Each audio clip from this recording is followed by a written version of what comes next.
ابھی اس کی موجودہ پوزیشن ماضی کی نسبت تو بہت مختلف ہے، کیونکہ 12 روزہ جنگ میں بھی وہ میزائل بیڈو سسٹم تو نہیں استعمال کر رہے تھے کہ ان کی ایکوریسی اتنی ہوتی.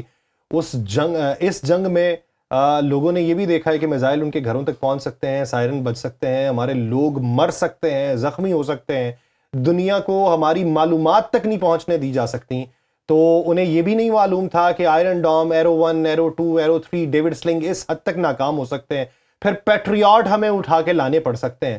تو یہ چیزیں تو اس وقت تک نہیں دیکھی تھی. اور ڈیمونا ہٹ ہو سکتا ہے، اور ڈیمونا، اور اس کے ساتھ ساتھ انہیں یہ بھی تھا کہ دنیا ہماری مدد کو آئے گی، اور جس طریقے سے امریکہ آیا ہے امریکہ کے ساتھ نیٹو بھی کودے گا. امریکہ تو اس یقین دہانی پہ لایا گیا تھا کہ تم آؤ گے تو نیٹو بھی کود آئے گا. نہیں، امریکہ نے تو بہت کو جو ہے وہ ڈبا دیا. آپ نے اس سے پہلے سوال کے اندر ذکر کیا تھا کچھ ممالک کا، میں اس پہ بعد میں جاؤں گا. اس بات کو اگر مکمل کر لیں کہ اسرائیل میں اندرونی طور پہ، یہ چھوڑ دیں کیسز والا، اندرونی طور پہ منظرنامہ بینجامن نیتن یاہو کے کس حد تک مخالف ہو چکا. دیکھیں ہم نے پہلی مرتبہ دیکھا کہ اسرائیل میں اس بڑے پیمانے پر پروٹیسٹ ہوئے. اس سے پہلے بھی پروٹیسٹ ہوتے ہیں نیتن یاہو کے خلاف. جو جون کی 12 روزہ جنگ کا آپ نے حوالہ دیا، اس وقت بھی پروٹیسٹ ہوئے تھے. لیکن اس مرتبہ عالم یہ تھا کہ بڑے شہروں سے ان کی پولیس بسوں میں بٹھا کر لوگوں کو گرفتار کر کر لے کر گئی، اور ویڈیوز بنانے پر جو ہے وہ جرمانے اور سزاؤں کا اعلان کیا گیا. اسرائیلی اتنے خوف زدہ تھے کہ وہ کئی روز تک اپنے گھروں میں جا کر سو نہیں سکے، ان کو بنکرز میں سونا پڑا. تباہی اس قدر تھی وہاں پر. دیکھیں ڈیمونا کا ہٹ ہو جانا، اور پھر اسرائیل کا خود کہنا کہ ہمارے 180 لوگ اس میں زخمی ہوئے، یہ چھوٹی چیز نہیں ہے. وہ تو مانتے نہیں ہیں کسی چیز کو. اور ڈیمونا پہ یاسر، آئی ایم شور آپ کو اس چیز کا علم ہوگا، 100 میزائلوں کے ساتھ حملہ کیا تھا ایران نے. 100 میزائلوں کے ساتھ پورے دفاعی سسٹم کو مفلوج کرنے کے حوالے سے وہ ٹھیک ہے. اس کے بعد سجیل میزائل کا استعمال انہوں نے ڈیمونا کو ہٹ کرنے کے لیے کیا تھا. تو ایکسپوز ہو گیا سب کچھ. جو ایک میتھ تھی وہ تو جون میں جو ہے وہ پہلے ہی ٹوٹ چکی تھی، اب اس کا بیڑا غرق جو ہے وہ اس جنگ کے اندر ہو گیا. یعنی تابوت میں آخری کیل جو ہے وہ اب ٹھونکا گیا. یہ تو اسرائیل کا منظرنامہ ہے. بھارت کیا کر رہا ہے؟ جو پہلے بات ہوئی، سپوائلرز 2 تھے. ایک تو کل رات جو ہے وہ چیخیں مار رہا تھا کہ ہمارے لیے جنگ ختم نہیں ہوئی، ہم یہ کر دیں گے. لبنان میں حملے جاری تھے. وہ کسی طرح ایک ایسا انوائرمنٹ کریٹ کرنے کی کوشش کر رہا تھا کہ یہ مذاکرات کامیاب نہ ہوں، اور اس کو ایک موقع مل جائے کہ وہ دوبارہ ٹرمپ کو مجبور کرے کہ ایران کے ساتھ جنگ ضروری ہے. اچھا، وہاں پہ کچھ ایسے ممالک بھی اس کو سپورٹ کر رہے تھے جن کو ہم برادر ممالک کہتے ہیں. وہ بھی چاہتے تھے کہ یہ جنگ ختم نہ ہو، ایران میں مزید تباہی ہو، اور وہ پنجابی میں کہتے ہیں کہ ایران کا مکو ٹھپا جائے. لیکن ان کو اندازہ نہیں ہے کہ ایران کے ساتھ اگر مزید کچھ ہوا تو وہ ان کے ساتھ کیا کریں گے. اس کو بہرحال ابھی میں ڈسکس نہیں کرتا. آپ نے بھارت کا ذکر کیا.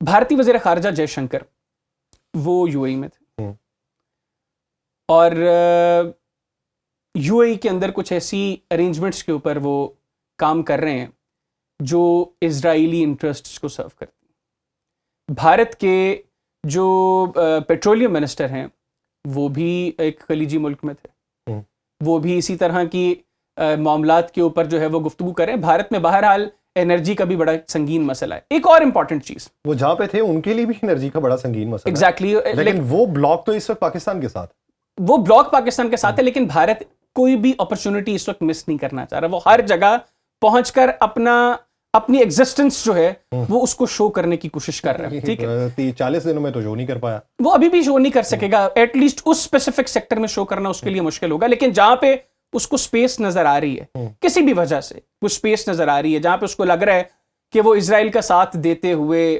پاکستان کے خلاف یا اسرائیل کے لیے کچھ کر سکتا ہے، تو وہ اس کو کرے گا. آخر مدر لینڈ فادر لینڈ ہے ان کا آپس میں جو معاملہ ہے.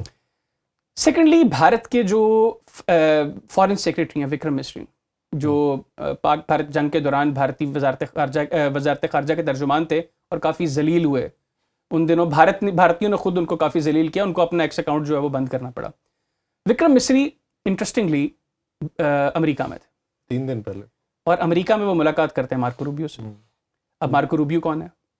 مارکو روبیو وہ شخص ہے جو امریکہ میں اس وقت آپ سمجھیں کہ وائٹ ہاؤس میں نیتن یاہو کا پالیسی کو ایگزیکٹلی، اور اس کو لے کے کون جا رہا ہے؟ جو ایمبیسڈر ہیں امریکہ کے انڈیا میں، اور وہ مارکو روبیو کو کنونس کر کے آئے ہیں کہ مارکو روبیو کمنگ ڈیز میں بھارت کا دورہ کریں گے. اب مارکو روبیو بھی اسی اپروچ کے ہیں، وہ بھی نہیں چاہتے کہ یہ جنگ بند ہو.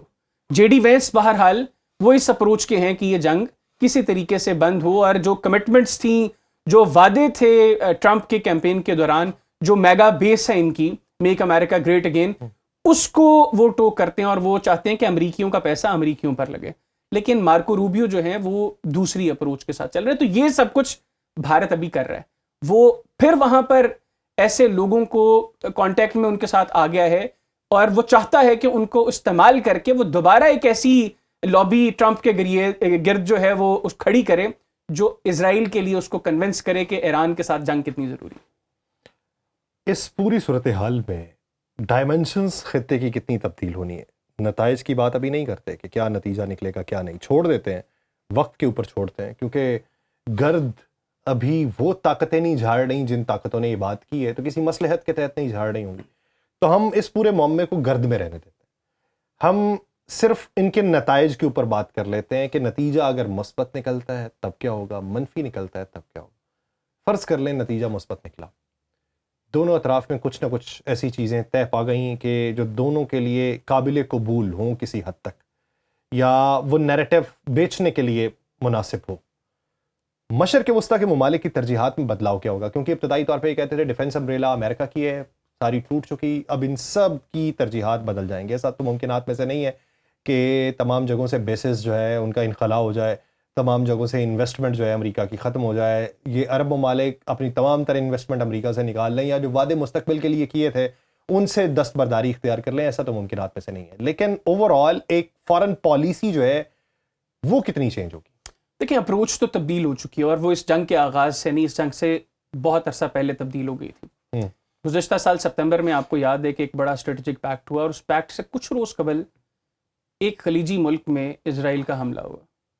اس حملے کے بعد اپروچ تو بنیادی طور پر تبھی تبدیل ہونا شروع ہو گئی تھی. لیکن ابھی بھی کچھ ممالک ہیں وہاں پر جو اس ساری صورتحال کے باوجود وہ سمجھتے ہیں کہ اسرائیلی انٹرسٹس کو سرو کرنا ضروری ہے. اور یہ باتیں چند روز قبل ہو رہی تھی اس جنگ کے آغاز سے، لیکن تب کسی کے لیے اندازہ لگانا مشکل تھا کہ وہ کون سا ملک ہوگا. اب تو وہ چند ممالک کھل کر سامنے آ گئے. عامیانہ سا سوال ہے، یعنی میں ہوں اس وقت میں، میرا ڈنکا بج رہا اور آپ ہیں، آپ کو یہ لگ رہا ہے کہ اچھا اس کا ڈنکا بج رہا ہے، مال اس کے پاس کافی ہے، ابھی ڈیمیجز اس کے نہیں ہیں، مستقبل میں یہ پریویل بھی کرے گا تو میری اس کے ساتھ دوستی ہونی چاہیے کیونکہ میرے ذاتی مفاد، یہ کوئی چاچے مامے کا رشتہ نہیں ہے، ذاتی مفادات ہیں، معاشی مفادات کے طور پہ کہ میں ہوں، میں اگر بڑے حلقوں میں بیٹھ رہا ہوں تو ان حلقوں میں آپ کو بھی متعارف کرواؤں گا. لیکن ایک وقت آ چکا ہے کہ جب مجھ پہ مشکل پڑی ہے، میرا وہ جو ایک عزائم کا پورا منبع تھا وہ کھل کے سامنے آ گیا، میری پرتیں کھلنا شروع ہو چکی ہیں. اب میں بظاہر کمزور ہوں یا زخمی ہوں یا مجھ میں وہ طاقت نہیں رہی، یا وہ حلقے جہاں پہ میں معتبر سمجھا جاتا تھا وہ حلقے بھی مجھے اب شک کی نگاہ سے دیکھنا شروع ہو گئے. آپ کا کیا مفاد باقی ہے کہ آپ پھر بھی مجھ سے لا لگا کے بیٹھے ہو؟ یہ میرے ظرف پہ ڈیپینڈ کرتا ہے. اگر جس وقت آپ کا میرا تعلق اسٹیبلش ہوا، نہیں، میں یہ بات کر رہا ہوں اسرائیل کے ساتھ، وہ ممالک جنہوں نے اپنے معاشی مفادات کے تحت اس کے ساتھ دوستیاں بڑھائی تھیں، اب اسرائیل کی ساکھ کے اوپر بہت بڑا سوال ہے. تو وہ لوگ پھر بھی اس کے ساتھ کیا ظرف کی وجہ سے کھڑے ہیں جو پہلے ظرف کی وجہ سے نہیں؟ وہ تو ظرف میں تو خیر میں تو چونکہ اپنے پرسپیکٹو میں بات کر سکتا ہوں نا. اسرائیل کے تو بنیادی طور پر معاملہ بالکل مختلف ہے. دیکھیں ان کے اپنے انٹرسٹ ہیں، کیا، اور ان کے انٹرسٹ بہرحال کہیں نہ کہیں جڑے ہوئے ہیں ایران کی تباہی کے ساتھ. وہ چاہتے ہیں کہ اب مسئلہ پتہ کیا ہو گیا، گزشتہ چند سالوں سے اپروچ کی ایک تبدیلی یہ بھی ہوئی ہے کہ ہر ملک یہ سوچنے لگا کہ میں نے کس طرح یہ دکھانے کہ میں طاقتور ہوں، میرا ہولڈ کتنا ہے، میری گرپ کتنی ہے. آپ کو پتہ ہے کہ اس وقت مڈل ایسٹ میں بھی ممالک آپس میں تعلقات اچھے نہیں ہیں. ایون ان ممالک کے درمیان جو ماضی میں بہت اچھے ریلیشنز انجوائے کیا کرتے تھے، آج ان کے تعلقات بھی اس بنیاد پر ٹھیک نہیں ہیں کہ کوئی ملک یہ قبول کرنے کو تیار نہیں ہے کہ میرے ہوتے یہ اس خطے کا چودھری کیسے بنے. ایران کی اپنی جنگ جاری ہے. ایگزیکٹلی. اور چند ممالک تو ایسے ہیں اس خطے میں جن سے اس جنگ کے دوران جب آغاز میں ایران نے ریٹیلیٹری سٹرائکس کی تو ان کی ایک منسٹر سے سوال ہوا کہ اس جنگ کے بعد آپ اسرائیل کے ساتھ اپنے تعلقات کیسے دیکھ رہے ہیں. انہوں نے کہا پہلے سے زیادہ مضبوط. اٹ مینس کہ ان کے لیے ایران کی تباہی وہ اس قدر جو ہے وہ اس کو پش کر رہے ہیں اس حوالے سے. اور مذاکرات کے دوران بھی ہم نے